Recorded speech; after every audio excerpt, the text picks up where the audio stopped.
Good morning students. आज मैं sequential circuit series में एक नया वीडियो अपलोड कर रहा हूँ। Unit 5 digital electronics, very important unit, sequential circuits. आज के वीडियो में हम समझेंगे कि एसआर लैच जो होता है उसको नैंड गेट से और नॉर गेट से कैसे बनाना है, और जो नैंड गेट और नॉर गेट का उसका जो आर्किटेक्चर है उससे रिलेटेड उसका ट्रुथ टेबल कैसे सेट किया जाए। ये वीडियो आपके लिए है अगर आप डिजिटल इलेक्ट्रॉनिक सब्जेक्ट पढ़ रहे हैं, fifth unit sequential circuit prepare कर रहे हैं, और एस आर लैच को नैंड गेट और नॉट गेट से जो स्ट्रक्चर बनता है उसका उसको समझना चाहते हैं, उसका ट्रुथ टेबल कैसे बनता है उसको समझना चाहते हैं। वीडियो को पूरा देखना, अच्छे से समझना, क्योंकि यही बेस है। इसके बाद हम फ्लिप फ्लॉप इसी लैच से आगे और कुछ कंपोनेंट्स ऐड करके बनाएंगे। तो स्टूडेंट्स, डिजिटल इलेक्ट्रॉनिक्स के अंदर सिक्वेंशियल सर्किट का एस आर लैच का टॉपिक शुरू करते हैं हम।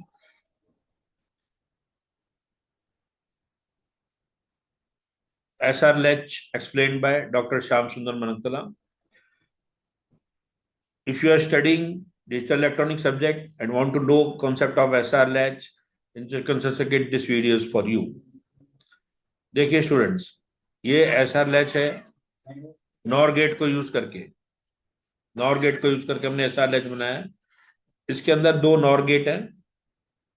अब दोनों नॉर गेट के अंदर दो इनपुट चाहिए हमें, है ना। नीचे वाला इनपुट को हम एस बोल रहे हैं और ऊपर वाले को आर बोल रहे हैं। अब ये दोनों इनपुट में खास बात देखने वाली है कि ये सिक्वेंशियल सर्किट है। सिक्वेंशियल सर्किट और कॉम्बिनेशनल सर्किट का डिफरेंस आप अच्छे से जानते हैं।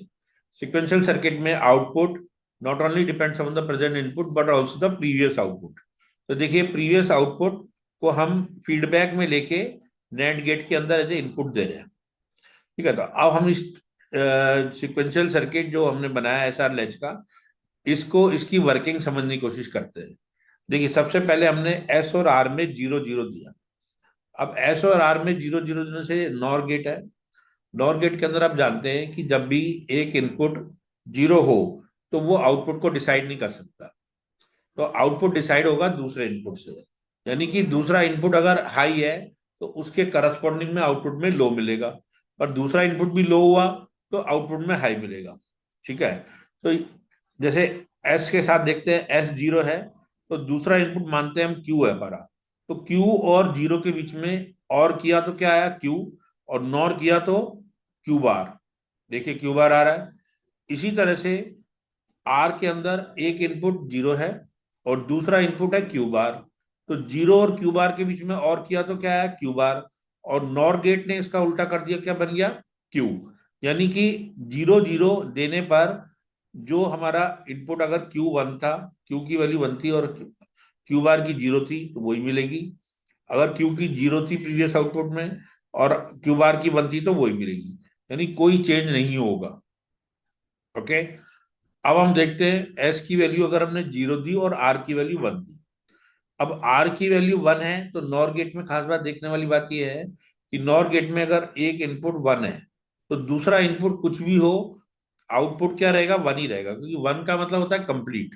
ठीक है, तो दूसरा चाहे जीरो हो चाहे वन हो, है ना, दोनों के बीच में जब और करेंगे तो आउटपुट वन आएगा। तो वन आने के बाद और गेट का आउटपुट वन हुआ तो इसको नॉर करेंगे तो जीरो हो जाएगा। यानी कि आर की वैल्यू हमेशा क्या रहेगी, आर का आउटपुट में क्यू है, क्यू की वैल्यू क्या रहेगी, हमेशा जीरो। तो देखिए जीरो वन दिया हमने, तो आपके सामने यहाँ आप देख पा रहे हो, देखो जीरो वन दिया हमने, तो आर की वैल्यू देखो, अब हमने क्यू की वैल्यू क्या है हमारी, जीरो। क्यू हमेशा जीरो रहेगी हमेशा।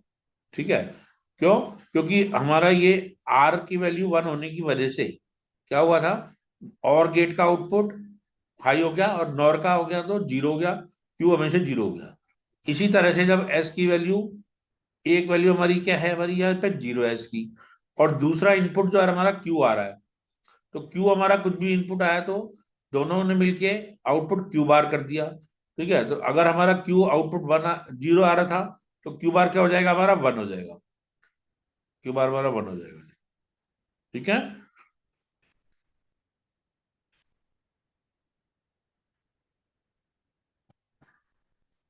इसके बाद देखते हैं हम, देखिए अब हमने लिया इनपुट 1 0, एस की वैन 1 और आर की 0, है ना। जब एस 1 है, हमने क्या बताया, तो क्या हो जाएगा, और गेट का आउटपुट हमेशा 0 हो जाएगा, है ना, क्योंकि और क्या बोलेगा, एक इनपुट अगर हाई है तो दूसरा या कुछ भी हो, आउटपुट हमेशा हाई मिलेगा, लेकिन नॉर हो जाएगा तो क्या होगा, 0 हो जाएगा।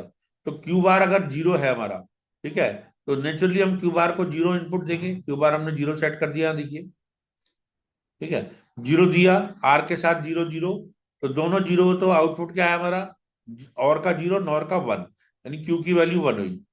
ओके, तो ये हमारा हो गया सेट स्टेट ना। अब हम देखेंगे 1 1, हमने क्या करा, दोनों 1 1 दिए, तो 1 1 देने पे क्या होगा, देखो स्टूडेंट्स, ध्यान देने वाली बात है, जब हम इस केस में ले रहे हैं 1 1 दोनों, एस की वैल्यू और आर की वैल्यू 1 1, तो हमने क्या बताया था कि जब एक भी इनपुट अगर और गेट का हाई है, तो आउटपुट क्या आएगा हमारे पास, और गेट का आउटपुट हाई और नॉर का इनपुट लो, यानी इधर क्यू की वैल्यू भी 0 और क्यू बार की वैल्यू भी 0, जैसे इस टेबल में दिखाई है। लेकिन प्रैक्टिकली ऐसा पॉसिबल नहीं है कि क्यू भी 0 और क्यू बार भी 0, या तो क्यू 0 होगा या क्यू बार 0 होगा, ठीक है, तो इसको हम बोल सकते हैं इनवैलिड। Okay, condition. तो अब हम देखते हैं इसके बाद, नॉर गेट के बाद हम देखते हैं कि नैंड गेट से अपना सिक्वेंशियल सर्किट एसआर लैच को कैसे बनाना है।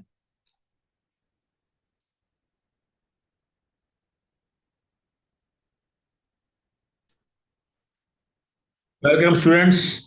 अब देखिए, अब आपके सामने डायग्राम है, जिसमें हम देख रहे हैं कि एसआर लैच हमने बनाई है नैंड गेट को यूज करके। नैंड और नॉर का सिस्टम सेम है, लेकिन सिर्फ अंतर क्या आया था कि पिछले वाले सर्किट में एस जो था हमारा नीचे था और आर ऊपर था, ठीक है। अब यहाँ पर एस ऊपर है और आर नीचे है। बाकी नैंड गेट है, सेम उसी तरह से, आउटपुट क्यू को हमने इनपुट दिया आर के साथ, और क्यू बार को इनपुट दिया हमने एस के साथ, ठीक है। अब इसकी ट्रुथ टेबल देखते हैं हम। ट्रुथ टेबल में हमने यहाँ पर हम 1 1 से शुरू कर रहे हैं, ठीक है। तो अगर हम 1 1 से शुरू करते हैं, तो एस की वैल्यू और 1 और आर की वैल्यू 1। क्यों हमने 1 1 से क्यों शुरू करा, देखिए स्टूडेंट्स, यहाँ पर हम अगर जैसे एस और 1 अगर हमारा 1 1 है, तो हम देखेंगे कि नैंड गेट जो होता है एंड का उल्टा होता है। एंड में क्या होता है कि अगर एक इनपुट 1 है, तो वो आउटपुट को डिसाइड नहीं कर सकता, दूसरा आउटपुट इनपुट ही डिसाइड करेगा कि आउटपुट क्या आएगा। ओके, तो अगर एस की वैल्यू 1 थी, तो दूसरा इनपुट आ रहा है हमारा क्यू बार, तो 1 डॉट क्यू बार आउटपुट का इन्वर्ट हो गया, दैट इज क्यू, ठीक है। इसी तरह से जो आर के साथ भी हम देख रहे हैं, क्यू क्यू को एज ए इनपुट दिया हमने नैंड गेट के अंदर, तो क्यू इंटू आर, आर की वैल्यू है 1, तो इसका इन्वर्ट किया हमने तो आया क्यू बार, यानी दोनों क्यू और प्रीवियस स्टेट भी क्या थी, क्यू क्यू बार, और नेक्स्ट स्टेट भी अब हमारी क्या आई, क्यू और क्यू बार। तो हम देख सकते हैं टेबल में हमारे को दिख रहा है कि यहाँ पर प्रीवियस स्टेट दिखा रहा है जब एस और आर की वैल्यू हमारी क्या थी, 1। ओके स्टूडेंट्स, अब देखिए, अगर हम देते हैं एस की वैल्यू 1 और आर की वैल्यू 0, ठीक है, एस की 1 दी हमने और आर की 0 दी, तो क्या होगा देखिए। अब नैंड गेट की प्रॉपर्टी क्या कहती है कि नैंड गेट के अंदर अगर एक भी इनपुट 0 है, तो आउटपुट हमेशा 1 मिलेगा, दूसरा इनपुट पे डिपेंड नहीं करेगा। यानी इनपुट में आर अगर 0 है, तो यहाँ पर क्या आया, आउटपुट 1 आया, तो क्यू बार की वैल्यू क्या आई, 1 आई हमारी। तो क्यू बार 1 हुआ, तो क्यू की वैल्यू क्या हो जाएगी, 0, ठीक है, दैट इज आउटपुट इज 0, है ना, इन केस ऑफ दिस। समझ रहे हैं स्टूडेंट्स, क्यू बार आर की वैल्यू हमने देखी क्या दिया था, 1 0 दिया था, ठीक है, 0, आर 0 था, इनपुट हमारा क्यू था, फिर भी हमारा आउटपुट क्या आया, 1 आया, कि 1। अब इस 1 को एस के साथ अगर 1 1 जाएगा दोनों, तो आउटपुट क्या मिलेगा हमारा, 0, यानी क्यू की वैल्यू आएगी हमारी, next output will be our 0। Okay, next case is when we take S is 0 and R is 1। अब हम क्या लेते हैं, एस की वैल्यू 0 लेते हैं और आर की 1 लेते हैं। अब मैंने बताया आपको, जब एस 0 है, नैंड गेट की प्रॉपर्टी क्या कहती है, एक इनपुट अगर 0 है, तो दूसरा दूसरा इनपुट क्या होगा, दूसरा इनपुट कुछ भी हो, एंड गेट पे आउटपुट में 0 आएगा और नैंड का आउटपुट क्या हो जाएगा, 1 हो जाएगा। ओके, यानी क्यू की वैल्यू क्या हो जाएगी हमारी, 1। तो देख सकते हैं हम 0 1 के साथ क्यू की वैल्यू 1 आई। अब लास्ट केस हम देखते हैं जब एस और आर दोनों हमारा 0 0 है।